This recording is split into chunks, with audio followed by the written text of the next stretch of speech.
Hello guys, let's cooking today. We will cook chocolate sweet potato balls today. Well, let's get started.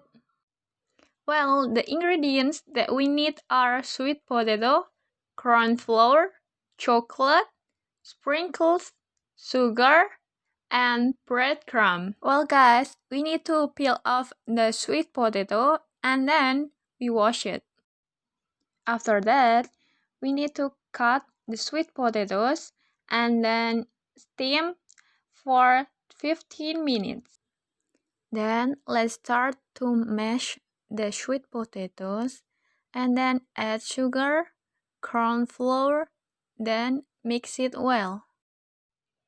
Then take a little dough and add the chocolate in the dough that has been shaped into round. Coat the balls with corn flour and with the breadcrumb.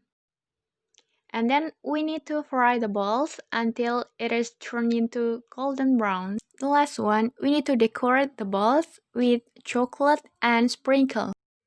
Voila, here we go, chocolate sweet potato balls. Enjoy it.